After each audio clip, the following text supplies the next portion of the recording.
Yes, sir. Or yes, ma'am. Whatever you want to do. Good morning. It is Chris Logan hosting the Power Hour today on the Planet, your online station for 90s and 2000s rock.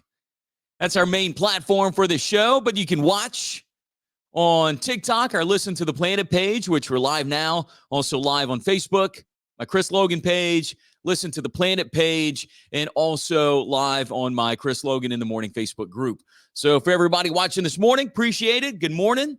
Somebody said 4, 3, 2, 1. I was kind of giving this hand signal while I was waiting to jump on live. But the Planet, if you're not listening, go to listentotheplanet.com. That's one way to listen. You can download the app for 90s and 2000s rock. Go to the App Store, Google Play, and search for Listen to the Planet. Very, very easy. What are we going to talk about on the show today? Man, we got a lot of stuff to talk about. Is Gray good? Also, this is a big headline here locally in South Louisiana. Didn't really talk much about it yesterday. More information kind of came out about the Madison Brooks story yesterday. We're going to talk about that. How long could you survive without your phone? Also, check this out. I saw this. It's not funny, but I was like, I smiled a little bit, and I'm like, what really happened? But a former employee drained his employer's crawfish ponds. We'll get to that. Signs your coworker hates you. Helicopter landed at Acadiana High yesterday. Did you see that? That sort of went viral around here. More documents, this time at the home of former Vice President Mike Pence. How long does your brain stay active after you die? Got some Panic at the Disco news. And I know there's different kinds of beers. I know, but this one here, Hormel created a new chili cheese beer. That's coming up later. Got an story. Check out this headline. Florida woman rescued from a storm drain for the third time in less than 2 years. Also, there's a bear that has to put some pants on. Do females let it rip? And also, a surprise team could emerge in the, what's the right word? The quest, maybe, for Coach Sean Payton. Also, who's going to perform the national anthem at the Super Bowl? And a hockey player yanks out his own tooth. If we got time, we're going to talk about going commando and a few other things set for the show today. If you're watching this morning, I would appreciate a share. That would mean so much to me. If you're watching on Facebook, watching on TikTok, share my page, share the Power Hour. And if you're listening on the Planet, you know what to do. Tell someone about the station today. Keith says, good morning, man. Facebook user, I feel like I could survive without a phone. It would be hard, but I did it the first 16 years of my life. And you're right. And I get your point. But man, we have become so dependent on our phones for everything. It's a camera. It's a way to log into our bank account. It's a way to pay someone money. I mean, it's a way to check your fantasy football team. I mean, everything we do surrounds our phone. But that's coming up in a bit.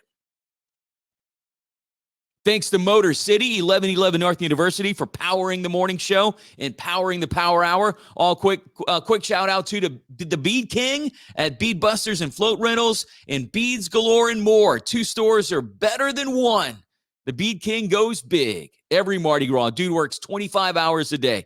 And anything you need, they have for you at either store. Whether it's, you need full-on Mardi Gras-ish for your float, or you just need a couple beads, or you need a traditional Mardi Gras costume, he got it all.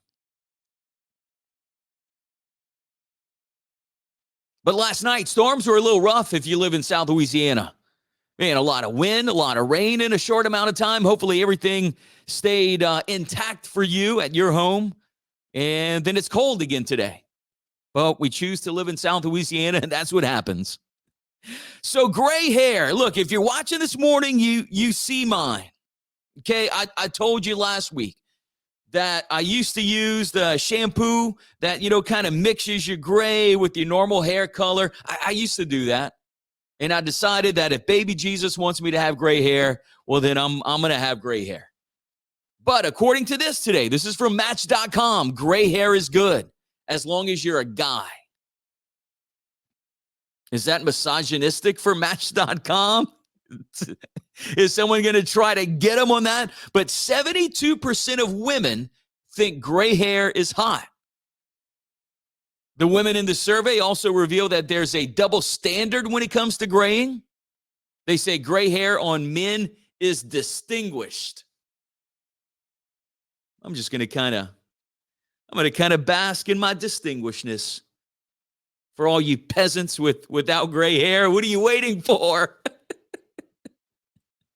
Now, according to these ladies, all right, this is not me. It says on women, gray hair is old.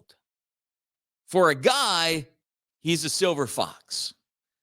Now, look, I'm not trying to look good for anyone else but my wife, right? We've been married for 20.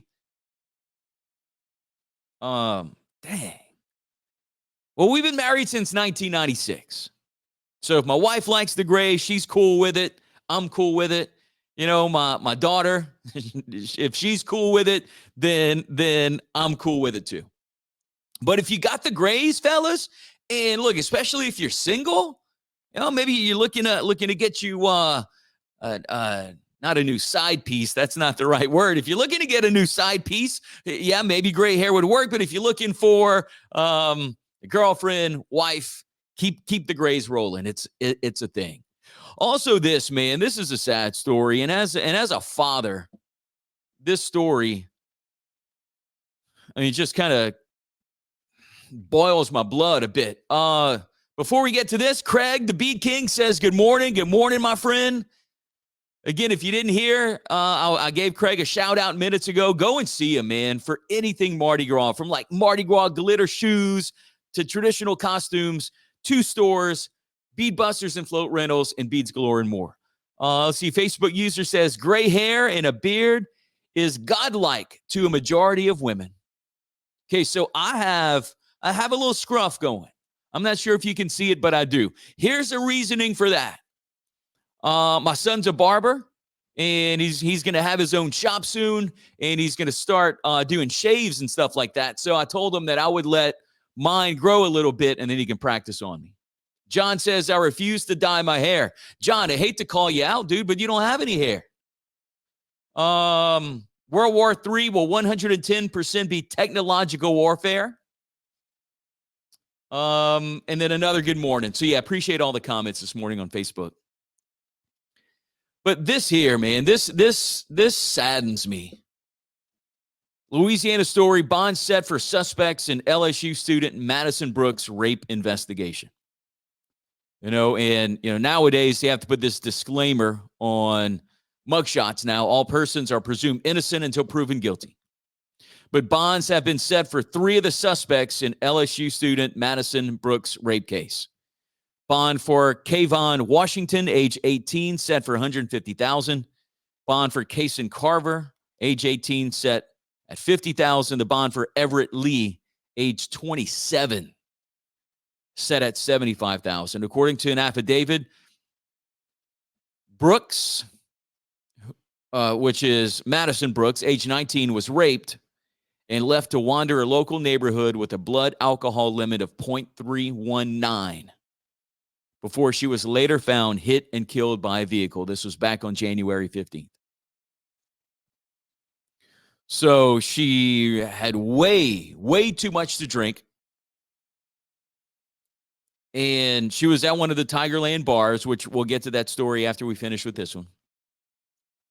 Raped, left to wander a neighborhood, assuming passed out, and was killed, hit by a vehicle. Let's see, Kayvon Washington charged with 3rd-degree rape. Carver and Lee charged with principal to 3rd-degree rape. And there's an unnamed 17-year-old who was also arrested in the case on a charge of 3rd-degree rape. So a total of 4 guys arrested. And this is a little update to Reggie's in Tigerland, which is supposedly where Madison was. Read a little bit more of this story. Tigerland's bars, alcohol license suspended. That was done by the ATC. The license for Reggie's in Tigerland. Baton Rouge alcohol and beverage control officials confirmed the license was suspended. The Louisiana ATC, working with Baton Rouge ABC and law enforcement to investigate and share evidence regarding recent incidents at this establishment. Due to the seriousness of the allegations and the potential threat to public safety, an emergency suspension will be issued today. This action immediately suspends the service or sale of alcoholic beverages at this location. An emergency hearing will be held next month to determine what penalties, if any, should be imposed following a presentation of the evidence. The attorney representing Reggie says, quote, the owner of Reggie's has fully cooperated with the East Baton Rouge Sheriff's Office, Louisiana State Police, and the East Baton Rouge ABC office since the first request for assistance in their ongoing investigations, and they will continue to do so. So according to the arrest documents, Madison Brooks was seen leaving Reggie's with 4 men before she was found struck and killed by vehicles on Burbank Drive. The sheriff's office has arrested the 4, which we just talked about, on charges of third-degree rape and principal to third-degree rape. Autopsy report shows that Madison had a blood alcohol level of 0.319.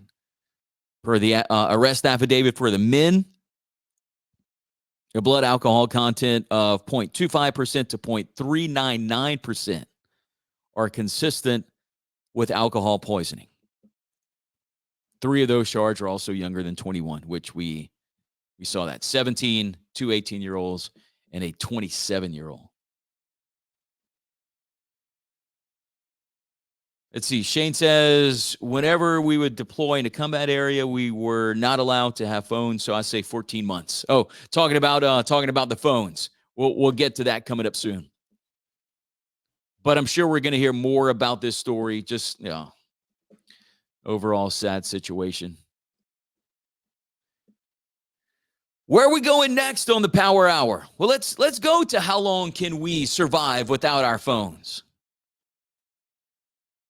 And that's a tough one, and I'm sure it's going to be different for different people. There's people that rely on their phones a little bit more than others. For some people, it may be easier than others. But have you ever forgotten your phone? Like if you go to work and you're like, oh, man, I forgot my phone. You feel like you don't have any pants on. You feel like something's really missing. What's worse, leaving your phone home or leaving your wallet at home? A new poll found that we can only survive a few hours without our phones before we go nuts. The average answer was 5 hours and 11 minutes. After that, we would be jonesing for our phones. Over half of people say they would barely communicate with anyone if they didn't have it. People also said they'd only survive about 5 hours without access to a TV. But there are a few gadgets that people could go even longer without. It says as long as we had our phones, they could go 3 days without a laptop. And gamers said the same about their gaming consoles. I don't know about that. If you're a real gamer, could you go 3 days without your gaming console if you had your phone? Maybe. The poll found the average adult uses their phone a total of 3 hours and 34 minutes a day. Without it, 38% of people say they feel totally disconnected, 27% would feel isolated, and 25% would immediately feel lonely. But man, we do everything on our phones. Got a Facebook comment, it is freeing to not have a phone for a day. And yeah, it is. Like if you decide that you're going to leave your phone, you're going to do without it, and make that decision not to bring it. There's a couple times where I forgot my phone or decided just to put it away. And yes, it felt really good. Let's see, somebody on Facebook says, I could legit live off the grid and be okay with it if need be. Elise says, I would survive at least a week. I decide to stay disconnected whenever I cruise, and that's sometimes a week and or 5 days. Yep. But how long could you go without your phone, without going crazy? Could it be a day? This survey says 5 hours and 11 minutes. Want to get to this on the Power Hour too. I saw it this morning and I'm like, wait a minute, what? I saw it. So apparently it was going viral locally. And my buddies over at Hot 1079 picked up on it, as they normally do. They're very connected over there. So I saw this story today. Look, former employee allegedly drains crawfish ponds in Allen Parish. Look at that. Water's just going down the drain. Drain this guy's crawfish ponds. How bad did that employee get pissed off to drain this cat's crawfish ponds? Look, let's see if it'll show up. Here it is. This is the original post from Matt Hebert. Allen Parish Sheriff's Office has the suspect in custody. Thanks for sharing, and thanks for the information that was received. Sad morning this morning, he says. Well, I guess. Dude, that is crawfish ponds drain. So one man is behind bars after he allegedly drained his former employer's crawfish ponds in Oberlin, Louisiana. Matt Hebert tells us that the crawfish ponds were drained after an employee went onto his property and pulled the drain pipes. The incident happened in the overnight hours, and when they got there to work in the ponds the next day, they were all but dry. Hebert offered a cash reward on social media to anyone that would lead authorities in Allen Parish to those responsible for draining the ponds, and within days, someone came forward with information. The person with information on this case said that a man showed up at her house in the middle of the night, soaking wet, and had several drain pipes in his possession. Matt Hebert said the information was relayed to authorities, and the person of interest was taken into custody and booked in Allen Parish Jail. Sadly, the damage may be done in the ponds, as Hebert estimates that the loss is $180,000 in their crop and profit. He says they will try to recoup some of the loss, but he is confident that they can but he is not confident, that they can rebound this year from this incident. And again, here's a post. So it's a picture. I mean, look, the ponds drained. But I mean, it did go viral. This post from Matt shared 993 times. And Facebook user says he's lucky the cops got to him before the former. Crawfish bait. Absolutely, man. That could be like some, what's the right word? Vengeance, justice. I don't know what's the right word I'm looking for, but yeah, that could be something where if the dude was found before police found him, maybe they would have never found the guy. But it doesn't say. John says, what are the charges? I don't know, dude. Draining crawfish ponds. I don't know officially what are the charges on here. It's the incident. It says taken into custody and booked in the Allen Parish Jail. So not sure exactly what they booked them on. You're in South Louisiana. Is there a law? If you drain a crawfish pond, you can they can book you? Damn, that sucks for that guy. But I wonder what happened. Like, I'd want to see some of that backstory. Why did that dude pull the plug? And then why did the dude that pulled the plug showed up at somebody's house in the middle of the night, wet with drain plugs in his hand? And you show up on the porch like this? Standing there? What'd you do? Freaking Matt. I told him not to mess with me, so I freaking drained his crawfish pond. Dang, dude. That sucks, man. Funny, but not funny. That sucks. All that dude's hard work. Oh, and let's segue into this then. I had this today, and this was next on my list, but I didn't do it purposely. I swear to you, I did not do this purposely. This next story is signs that coworkers hate you. So it's from Business Insider. It says, not everyone can be liked. Here are some signs that a coworker hates you. They don't smile when you're around. They can't maintain eye contact with you. They don't acknowledge your presence. They communicate with you primarily via email, even though they sit close by. I ain't talking to you. You ate my food out the freaking refrigerator. I ain't talking to you. I hate you. Also, they constantly disagree with you.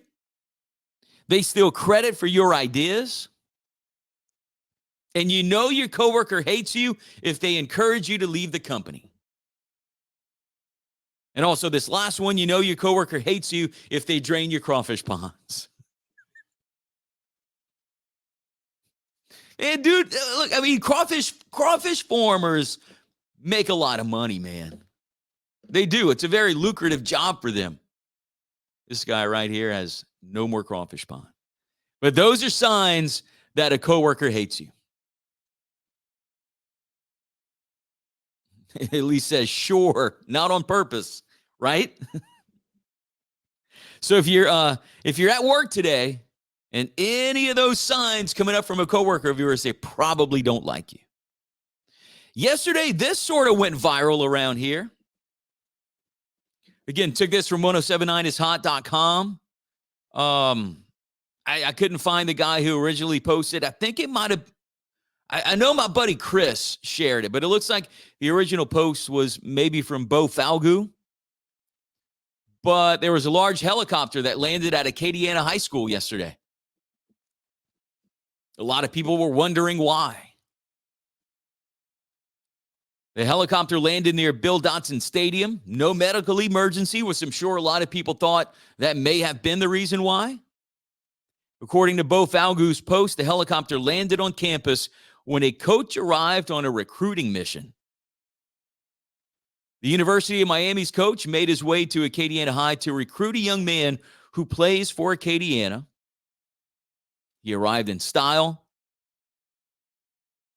Now, it says here in the story, and they do that. Often when coaches are in a region, they'll bounce from school to school via a helicopter to save time. And that's what happened at Acadiana High yesterday. But the story doesn't say, which I wish it would. I mean, apparently, Acadiana, I know they have great players. We have a lot of great high school players all around South Louisiana. If you follow high school football, you know we do. But it doesn't say who the player was that the Miami coach was there to see. But came via helicopter yesterday to Acadiana High. Oh, more documents too. More documents were found. So, does Bobby Boucher play there? And now it says Facebook user. I'm going to maybe think that could be Poo Poo Broussard that is commenting there with that comment. Maybe could be. But check this out. More classified documents, y'all. There's more to this story, man. Like there's more that's going to be coming out. There's something that's being set up with all this. Remember, we're on the merry-go-round. But now classified documents. This is a story from the BBC. Classified documents found at former Vice President Mike Pence's home. So, former President Trump, I think there was 108 documents found at President Biden's house. The documents discovered by a lawyer last week at Mike Pence's Indiana home. They were handed over to the FBI. Investigators are already looking at President Joe Biden and ex-President Donald Trump's possession of files. Of course, the BBC had to throw in this. Mr. Trump faces a criminal investigation for allegedly mishandling the papers. Representatives for former VP Mike Pence sent a letter to the National Archives alerting them to the documents. Boy, when this started to go down, probably all of those damn politicians got like the big eyes. Oh, damn. Because if one did it, they all did it. Sorry to say. Sorry to make that assumption, but I'm going to. They probably all have some documents at their houses. Every last damn one of them. Under the Presidential Records Act, White House records are supposed to go to the National Archives once an administration ends. Regulations require such files to be stored securely. A small number of documents bearing classified markings were inadvertently boxed and transported to Mr. Pence's home at the end of the Trump presidency. That's according to his lawyer in a letter that he shared. According to Mr. Pence, told CBS News, the BBC's partner, the documents were stored in boxes in an insecure area of Mr. Pence's home. According to the aide, says the boxes were taped shut. Taped shut. So the boxes were taped shut. It should be okay. Just like the other documents were locked with the Corvette. Should be okay. What are we worried about? Why are we talking about this? They were locked in the garage next to the Corvette. They were taped up at former Vice President Pence's house. What are we worried about here? John says, small number of documents. That's an opinion. Absolutely, John. Facebook user didn't want to hop on the whole conspiracy thing, and then got the shrug. Look, there's going to be more. More is going to pop up. I feel there's going to be a big thing coming up with the presidential election. It's and we're just sitting here watching. But the boxes were taped up, and remember, they were in the garage with the Corvette. Check this out. From independent newspaper in the UK. Says, as if dying isn't bad enough. I don't know. In these times, maybe it's a little bit better to go see Jesus than to hang around on this earth. But it says, as if dying isn't bad enough, there is scientific evidence that points to the fact that a person's brain can sometimes remain active after they pass away, long enough to hear their own time of death announced by the doctor. Oof. I mean, what if there's not a doctor around? What do you hear? But your brain can remain active, and you could hear things. Might not be St. Peter. Might not be that long lost relative. It might be the doctor saying, yep, time of death, 8:09, 8:28. Kind of weird. But I saw that this morning. I'm like, huh? Also, quick music news this morning. Panic at the Disco decides to call it quits after nearly 2 decades. They began in 2004. They're ending their run after 7 albums in 20 years, close to 20 years. Brendan Urie, the band's frontman and last remaining original member, made the announcement on Instagram yesterday.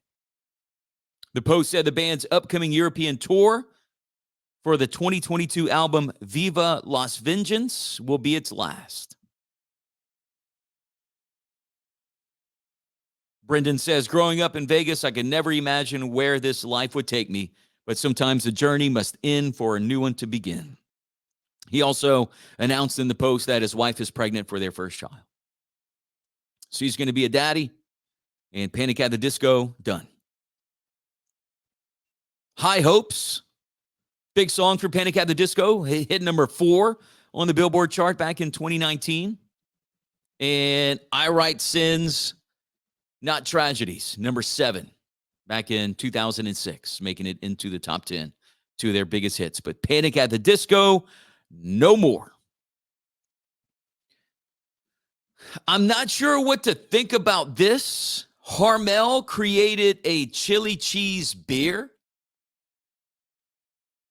And look, I'm not a big craft beer guy. I like to drink Bud Light. And I'll try a few different things. Yin or yang, whatever you call it. I'll drink that from time to time. Stella Artois, I might try that from time to time, but I'm normally a Bud Light guy. Hormel, which is, they make the chili, the canned chili. They partnered with Modest Brewing, they're out of Minnesota, to create Hormel Chili Cheese Brew. It is a chili cheese spiced beer.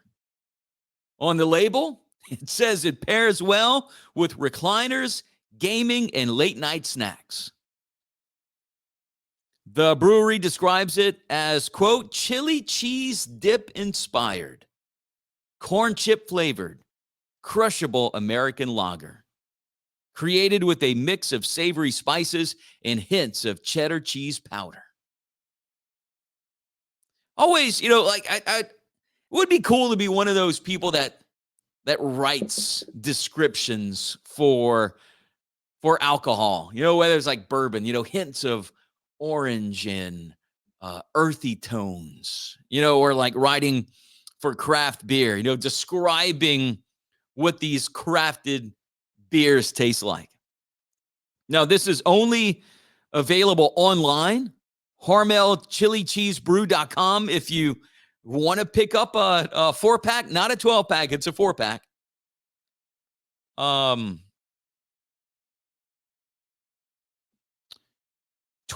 for the 4-pack, but you'll also have to pay for shipping. That's going to double the cost. And they say it will ship in time for the Super Bowl, which is on February 12th. Let's see, I don't have it pulled up on my computer that we're streaming on, but there's a little commercial. Let me see. So it's kind of like the chili cheese dip that you would make. You put the Hormel chili, you put the cheese in, and you can dip your chips in it. That's where they're going with it. Chili cheese dip inspired, corn chip flavored, crushable American lager. Kind of a cool looking can. It's like a silver can with the label wrapped around the middle. Dips and sips. That's what they're calling it. Would you try it? I'm the kind of guy that would try anything once. So I would maybe take a sip of that. I mean, would I pay $24 for it? Absolutely not. But if I came over to your house and we were watching the Super Bowl and you had that, and you poured me a little bit, I would take a sip. And this segue is meant to be. And if you're a beer drinker, I don't want to be the deliverer of bad news. But 2023 could see a shortage of beer. Don't go crazy and stock up, but empty beer shelves might be a problem in the coming months due to a lack of materials used to carbonate and package the brew. That is from the Daily Meal. So if you really are a big beer drinker, I don't know, maybe you might want to stock up. Doesn't say when or at what point this year, but it could happen. And what'll happen if there is a shortage? The price is going to go up, just like eggs. Look at this here. Not a Florida man story, my friends. It is a Florida woman story. And I'm going to make an assumption here. She got to stop smoking the drugs. Florida woman rescued from storm drain for the third time in less than 2 years. Where are you going, girl? Why are you frequenting storm drains? Lindsay Kennedy has been rescued from 2 storm drains in Delray Beach, Florida, and 1 in Grand Prairie, Texas. So it's not the same places. She's scouring the United States and looking for storm drains to hang out in. A Florida woman pulled from a storm drain for the third time in less than 2 years last week. The Delray Beach Police Department said officers and firefighters responded to a report of a woman possibly in distress while swimming in a canal near the 500 block of Lindell Boulevard around noon on Wednesday. The department said officers located the woman identified as Lindsay Jane Kennedy and asked if she needed help. Kennedy reportedly ignored them and climbed into the storm drain. Delray police said she refused to come out and began crawling further into the culvert pipe, which crossed under Lindell Boulevard. Firefighters were able to keep Kennedy between the two sections of pipe, while the Delray Beach Fire Rescue Special Ops team utilized a ladder and a rescue harness to pull her out. Here she is, if you're watching. This is Lindsay. I mean, Lindsay looks like she, her head screwed on right. Kennedy appeared to have minor injuries and was treated at the scene before being transported to hospital for further evaluation.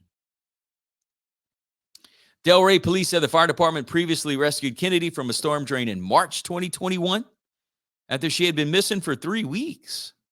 According to a local news outlet at the time, Kennedy told police she went swimming in a canal near her boyfriend's house on March 3rd. The same night, her boyfriend reported her as missing. While swimming, she said she entered a doorway in the shallow part of the canal and noticed a tunnel. Maybe she's an explorer. She continued following tunnels until she realized she was lost. What the? Kennedy was eventually rescued near the intersection of West Atlantic Avenue and Southwest 11th Avenue after a woman called 911 to report a woman yelling for help from inside the drain. She said she had stopped walking in the area because she could see light and people walking past her. The woman, who was 43 at the time, told police she had been walking in the sewer system for about 3 weeks, exploring. She also said she had been living off an unopened can of ginger ale she found in the drain while looking for a way out. Just as a picture here, Delray police said Kennedy appeared to be coherent and didn't need to be involuntary institutionalized. People contacted her mother, who says she has a history of mental illness, a frequent user of illegal narcotics, and a history of doing odd things and making bad decisions. Mom ratted her out. Before she disappeared, Kennedy's family members say she attended a Bible study with her mother, where they learned about the prophet Elijah taking a journey. The relative said Kennedy wrote her mom a note claiming she was planning on going on her own journey in the tunnels of Florida, the sewer tunnels. Despite that, the family said they didn't believe her journey was meant to be in a storm drain. Probably not. She was reportedly listed as endangered on the sheriff's office missing persons documentation, and a detective wrote in the report she went missing under similar circumstances back in April of 2020. So it happened again, previously in Grand Prairie, Texas, back in May of 2021. She wandered off from a rehab facility after checking in. When police saw the woman near a creek and began to approach her, she went into a nearby storm drain.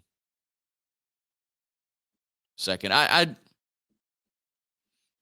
know it's kind of funny, but it's not funny. I hope this girl kind of gets the help that she needs. Storm drains, though. I mean, you could find a better place than that. And check this out. Yesterday we talked about M&Ms. Okay? M&Ms and the shoes and being inconclusive, kind of having overweight purple M&M. Now this. A&W Root Beer puts pants on polarizing mascot bear Rudy after M&M pauses their spokes candies. Rudy, the great root bear, has been the company's mascot since 1963, and they just made him put some pants on. So here's A&W, their official release, their official reason why. It says, America, let's talk. Since 1963, Rudy, the great root bear, has been our beloved spokes bear. We knew people would notice because he's literally a 6-foot-tall bear wearing an orange sweater. But now we get it. Even a mascot's lack of pants can be polarizing. Therefore, we have decided that Rudy will wear jeans going forward. Not to worry, though. He will remain our official spokesbear. Thanks. After all, he is unbearably cute and impossible to replace. We are confident Rudy will continue to champion good food and good times for many years to come. Now in denim. Signed A&W, All-American Food.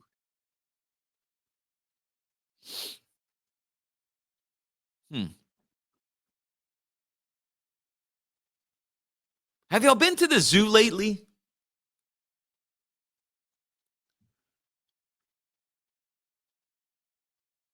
The real bears that you see at the zoo, do they have pants on?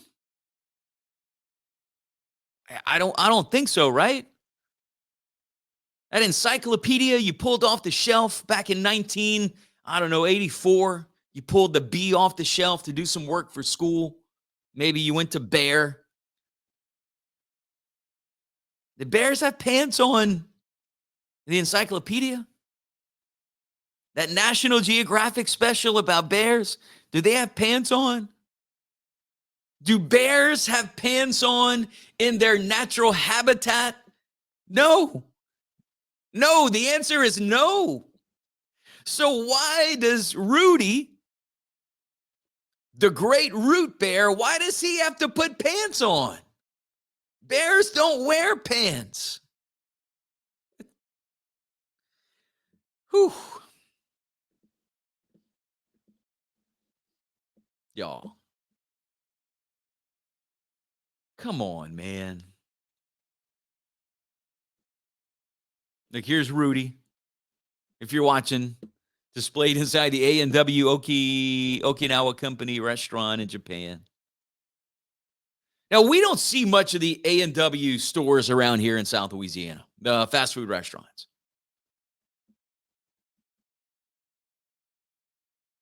But they decided to do that after M&M's did their thing. But a bear doesn't wear pants. In the wild, bears don't have pants on. Rudy shouldn't have to wear pants. If he's a bear, he should be a bear. Or are they identifying Rudy as a real person? I don't know. But dude, take his pants off. It's okay. What about this? We're going a little awkward right now. Saw this today. For guys who put women on a pedestal, cover your ears and hold your nose. This story from the Mayo Clinic says that women toot just as much as men. Women pass gas an average of 10 to 20 times a day. They might not want you to know. They might not want you to know that they do, but they do. Look, it's a natural thing. You can't not pass gas. Just ladies, females, they don't want to do it in front of their guy. Until you're married after a good amount of time, or she feels comfortable about you, and then she's lifting her leg up just as much as you are. But if you didn't know that, fellas, I hate to spoil it for you, but women toot just as much as men, passing gas an average of 10 to 20 times a day. And that's from the Mayo Clinic. Let's see. Facebook user, not sure who it is. The bear should be able to decide if he wears pants or not. Yeah, ask him. They're forcing Rudy to do it. They can't do that in 2023. Oh, and by the way, so I should have said that. And Facebook user, I'm not calling you out. I know you spelled it Rudy, and that's how I pronounced it. But his name officially is spelled Rooty, like the root beer. Rooty, the great root bear. Put some pants on, bruh. We can see your fur. By the way, I forgot about this. So coming up in the next 15 minutes before we wrap up the show, if you're listening on the planet, if you're watching on Facebook, I got a 4-pack of tickets to go and check out this Louisiana Wrestling Alliance wrestling event, Movement 4, coming up Saturday at Cecilia Junior High. On Monday, we had 2 wrestlers on with us. PW225 champion Corey Constantine and LWA champion Hunter Law were both on the show. And they were talking about the event coming up Saturday at Cecilia Junior High. 7 o'clock bell time. Going to be some great matches. But I got a 4-pack of tickets if you want. I will tell you how you can win coming up before we wrap up the show in 15 minutes. If you've been following the Sean Payton thing, according to Yahoo Sports News, the Arizona Cardinals, one of multiple teams with interest in Sean Payton, he has a scheduled interview with them tomorrow. According to this story, Sean Payton already spoke with Denver. We talked about it. Houston, we talked about it. Carolina, we talked about it. But there could be a surprise team in the mix. According to ESPN's Diana Rossini, if things don't materialize in terms of an offer for Payton soon, there is also a team waiting in the wings, watching all of this, and could make a move if they get their ducks in a row. The only other team with a vacancy at head coach are the Indianapolis Colts. So I don't think ESPN analyst or reporter Diana Rossini really said it was the Colts. She was kind of leaving it as, maybe a question or a riddle for sports fans. But Los Angeles Chargers, I was another team. Their name was being thrown around as a potential target for Sean Payton, but they have not fired their head coach, Brandon Staley, after their playoff loss. Several factors to consider. Again, we talked about this before. According to this story, Sean Payton will command a high salary. He will also want a level of roster control other coaches might not be able to demand. And then because he's still technically under contract with the Saints will expect compensation from a team wishing to hire him. Who's it going to be for Sean Payton? I'll say it again. I just hope the Saints don't get screwed in the deal. Super Bowl coming up. And it was announced yesterday. I saw it on social media, I believe. Chris Stapleton will perform the national anthem at this year's Super Bowl. Rihanna is going to be the halftime entertainment, with Chris Stapleton singing the national anthem. Should be pretty good. Sunday, February 12th. Game starts at 5:30. Fox will have the game this year. Troy Kotzer from Coda will perform the national anthem in American Sign Language. Legendary R&B artist Babyface singing America the Beautiful. Sherry Lee Ralph from Abbott Elementary will perform Lift Every Voice and Sing. Going to be numerous anthems to start the Super Bowl on February 12th. Check this out. If you're watching, you're going to see it, but a hockey player yanked his own tooth. He got popped in the face with a stick. The Islanders were playing the Maple Leafs on Monday night when Islanders star Brock Nelson got whacked by his opponent in the mop. He went down. He was able to get up on his feet, and he made it to the bench. He then loosened one of his teeth. Instead of asking for medical attention or for a dentist, he just yanked it out himself. Hockey players are a different breed. Then he hands it to a trainer, gets back on the ice. Watch. Mouth, and then, well, what happens when you get a stick in the mouth that might have knocked a tooth loose? And so what do you do with the loose tooth, Butch? Well, you pretend you're a dentist and you pull it out. Look at this. Oh my. Yeah. I don't know if that was a cap or not, but just popped it no out. Penalty, by the way. William Nylander. Didn't like the trainer's just looking at him. Oh, man, well, what are you giving me this for? Pretend you're a dentist and you pull it out. Look at this. Oh. I don't know if that was a cap or not, but no penalty, by the way. William Nylander. Popped it out. Said, here you go. Hang on to that till the end of the game. Now, hockey players are known to go without teeth, though, right? Back in the day, they were. Hockey players are some tough SOBs. They get to fight. But we'll see what happens with this dude. I mean, it's 2023. He's probably going to put his tooth back in and get a smile back. What about going commando? You don't have to say it out loud, because, I mean, you're not part of the studio audience. I mean, you are, but you're not. You don't have to say it out loud, but just say it to yourself. Do you go commando? Do you have some draws on right now? I do. I'm not a big commando guy. A survey of 22,000 people. I think this is a pretty good percentage of people that don't wear draws. 40% of men and 36% of women felt that going commando was the ultimate turn on. And also, undergarments made of materials like leather and lace were the least sexy. I mean, leather and who would want to put on some leather draws? That's not comfortable. But 40% of men, 36% of women felt that going commando was the ultimate turn on. Feeling frisky, maybe on a cool day, not on a cold day, especially if you're a dude. Especially if you're a guy, you might not want to go commando on a cold day. Ladies, I mean, I don't know for you. Guys who would be better on a warm day. But if you want the ultimate turn on, take off the drawers, put your shorts on, put your dress on, your pants on, your jeans on.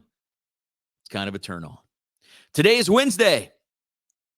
Where do they get this information? I don't know. It's from 101 Men's Health Secrets. Couples fight most often on Wednesdays and least often on Thursdays. So could you get in a fight with your significant other today? Odds are that if there is a day to do it, today's the day. That's according to researchers at the University of Iowa. They theorized that because Wednesday is the farthest from the weekend in both directions, it's the toughest day to get through. And by Thursday, folks feel better. I mean, science, right? We got to believe science. So if they say that Wednesdays are a day that you could get in a fight with your significant other, I mean, we have to believe them. We have to believe them. They know exactly what's going on. But coming close to the end of our power hour this morning, got, 6 or so minutes left. Glad you're watching today. Appreciate it so much. Remember to tell someone about the planet. If you're listening today, if you're watching today, maybe you're just watching on, let's see, if you're watching on TikTok. Hey, look, I'm new to TikTok, but we are getting some comments. Looked like somebody tried to give me a gift and I didn't accept it. My bad. So for those watching on TikTok, if you want to watch on TikTok, that's cool. But I have an online radio station, which that's the main platform for this. So that's where everything's going first. And then live on social media, Facebook and TikTok. But appreciate the comments and everything. I offer you a gift. The gift is in my clammy hands. Do you accept? There's still time to accept my gift. It lies. All right, that's a random person. It's definitely not a planet. I like the TikTok comments, man. I like comments in general. And you know what's best? Like when I get some comments, since like I have my own media company, like and it's me, and I have the station, like I can reply back to people. If I was corporately owned, they might not want you to reply back to people. But if people ask me stupid questions, I give them stupid answers. I told you about the one that said, stop bringing bands to the area. One, I'm not bringing bands to the area. And then two, I'm not corporately owned. I'm doing all this on my own. But I am helping some of the bars and clubs that bring music to the area, promote the show, give away tickets, stuff like that. But sometimes you got to reply back. And when you reply back, not ugly, but you just reply back and give them the truth, then always it's kind of like getting in a fight on the football field or in a sports, some kind of sports game. It's always the second guy that gets flagged, even though the first guy started it. So that's how it happens on social media. You come back and you check people, or you give them your honest answer, or you give them an answer to what they asked for, and it's not the answer that they wanted, then you're the a-hole for giving them the answer. So the second guy always gets the flag. But it's pretty cool that I still get to get the flag and answer some of these questions in the way that I feel the questions should be answered. But a few things to remember. We have some new shows on the planet. Seth bringing his show, The Loud Hour. That was formerly on the FM dial. Now it's strictly on the planet. 6 o'clock each and every Sunday night. Local Louisiana rock. Seth does that from 6 until 7. Then Ty brought his metal show, The Grindhouse, from 8 until 10. That now resides on the planet. And then I have a new show Saturday morning at 10. It's called the 90s Rock Rewind. And that's where we look back at the alternative rock charts in corresponding weeks and specific years. So like last week, we looked at the alternative rock chart. Last week in 1990, I think it was 1996. The week before that, we looked at the charts that week in, I believe it was 1995. And then we did, the first week was 1998. Where are we going Saturday? See, I got my notes here. We're going to 1994. So let's look at, and we count down the top 15 songs again. So like Pearl Jam, Pumpkins, Bjork, Gin Blossoms, Counting Crows, Beck, Cracker, Crash Test Dummies, Nirvana. What's going to be number one? Got to listen Saturday morning at 10. That is the 90s Rock Rewind. Also working on having another show coming to the planet on the weekend, kind of getting some details about that and maybe a few other deals that we're going to be doing that I'll keep you up to date. Also told you about this. If you missed it, if you're a Tool fan, we're going to start doing Tools Day every Tuesday. Every couple hours or so, we're going to be playing a Tool song. So like it's more Tool than normal on Tuesday. And we're calling it Tools Day. And that's going to begin in February. And we're not that far away. When's the first Tuesday in February? Let me pull up the calendar. That would be not next Tuesday, but the next. So next Tuesday is January 30th, and the following Tuesday is February 6th. So we will be starting Tools Day on February 6th, right here on the planet. So check this out. Here's what we're going to do. If you're listening, if you're watching this morning, and you're into wrestling, the Louisiana Wrestling Alliance, they have an event, Movement 4, coming up Saturday night, 7 o'clock bell time, Cecilia Junior High School, 1022 School Street in Breaux Bridge. If you want to go for free, I have a 4-pack of tickets for you and some partners, or for you and the fam. For the first person that texts me on the Planet Talk and Text line. So I have this number here where you can call, and the number where you can text. Get text or request, all that stuff. So the number is 337-227-0365. Got it? 337-227-0365.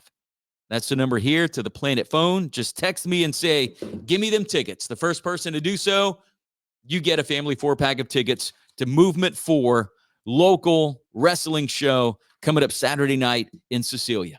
Got the number? 337-227-0365. First person to text me and say, give me them tickets, you get a 4-pack to Movement 4. All right? Good. We're done. So I'll see you tomorrow morning. We'll start the morning show at 7, Power Hour at 8 on the Planet, your online home for 90s and 2000s rock. Listen to theplanet.com or download the app. If you don't have it, go to the App Store, Google Play, and search for Listen to the Planet. Have a great rest of your Wednesday. I'll see you tomorrow.